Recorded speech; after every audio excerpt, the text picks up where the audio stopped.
حضرت زینب کے پیٹ میں بچہ تھا. حضرت زینب حضور کی بڑی صاحبزادی، سب سے بڑی شہزادی نبی کریم کی.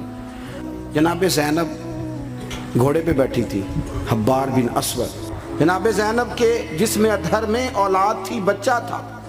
حبار بن اسود نے وہ بیٹھی تھی گھوڑے پہ تو نیزہ مارا گھوڑے پر یا اونٹ پر، گھوڑے کو نیزہ مارا، گھوڑا تیز دوڑا، جناب زینب گھوڑے سے گر گئی. ان کے پیٹ میں بچہ تھا، ضائع ہو گیا. پھر وہ کافی دیر علیل رہی، اسی بیماری سے ان کا وصال ہوا. وہ شہید ہوئی. بڑی تکلیف ہوئی نبی کریم کو، بڑی تکلیف. فتح مکہ کے موقع پر حبار بن اسود کلمہ پڑھنے آیا. سیرت ابن حشام والے کہتے ہیں جب وہ آیا تو اس نے چہرے پہ کپڑا رکھا ہوا ہے. نبی کریم علیہ السلام کی بارگاہ میں حاضر ہوا تو حاضر ہو کے عرض کرنے لگا یا رسول اللہ صلی اللہ علیہ وسلم کو بہت بڑا دشمن بھی آیا تو معاف کر دیتے ہو. حضور خاموش ہیں، گردن جھکی. پھر کہنے لگا بہت بڑا دشمن بھی آیا تو معاف کر دیتے ہو. حضور خاموش ہیں. تیسری دفعہ اس نے چہرے پہ نقاب ڈالا تھا حضور بڑا دشمن بھی آئے کلمہ پڑھے تو معافی ہے. حضور نے چہرہ اٹھایا تو آنکھوں میں آنسو تھے. حضور فرمانے لگے حبار یہ چہرے سے کپڑا ہٹا، بیٹیاں بھولا نہیں کرتی، تو کلمہ پڑھ میں تجھے بھی معاف کرنے کو تیار. بیٹیاں بھولا نہیں کرتی، تو پڑھ کلمہ. پورے خاندان نے قربانی پورے. حضرت سیدہ فاطمہ الزہرا سے کسی نے پوچھا تھا بی بی صاحبہ دین کے لیے سب سے پہلے آپ کو کب تکلیف اٹھانی پڑی؟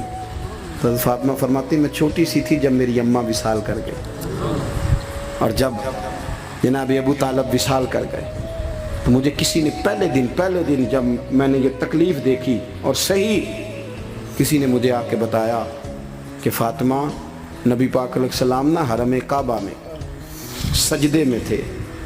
اونٹ کی اوجڑی بڑی وزنی ہوتی ہے، حضور سجدے میں تھے. ابو جہل نے 2 لوگوں سے کہا تو انہوں نے اونٹ کی اوجڑی لا کے نبی پاک کے سر پہ رکھ دی. حضور علیہ السلام ساری قوتوں کے مالک ہیں، لیکن بظاہر حضور سر اٹھاتے ہیں تو تکلیف ہوتی ہے. فاطمہ نہ ابو بکر صدیق مکے میں ہیں، نہ مولا علی موجود ہیں، تو آپ چلیں گی؟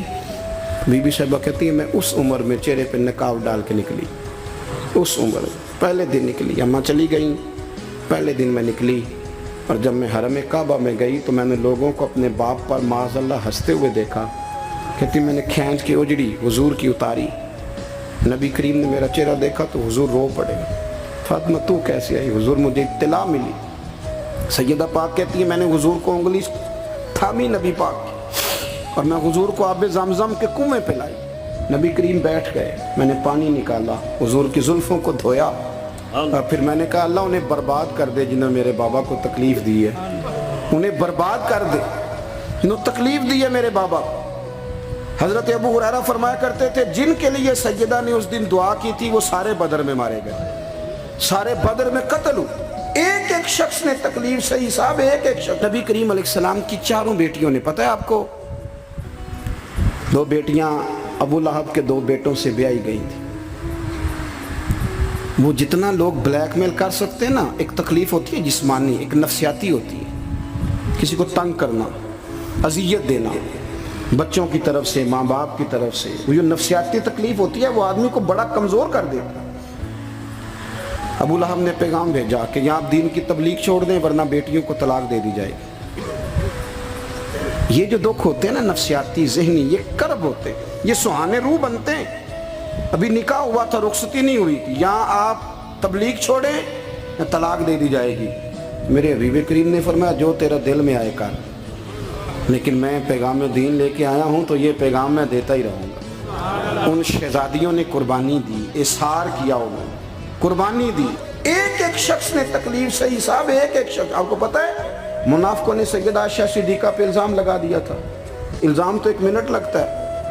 کسی شاعر نے کہا تھا کہ مخلوق پتہ کیا کرتی ہے، کعبے کے اندر سے مٹی لے کے بت بنا کے اللہ کا شریک بنا دیتی ہے. اور وہ کہنے لگا تم اپنے الزام کو کیا الزام سمجھتے ہو؟ لوگ تو جناب مریم پہ بھی الزام لگا دیتے تھے کہ تو یہ بچہ کہاں سے لے آئی ہے. کہنے لگا مخلوق تو فنکار ہے اس درجہ کے پل بھر میں، سنگے در کعبہ سے بھی اصنام تراشے. تم کون ہو، کیا چیز ہے داغ کبابی، لوگوں نے تو مریم پہ بھی الزام تراشے.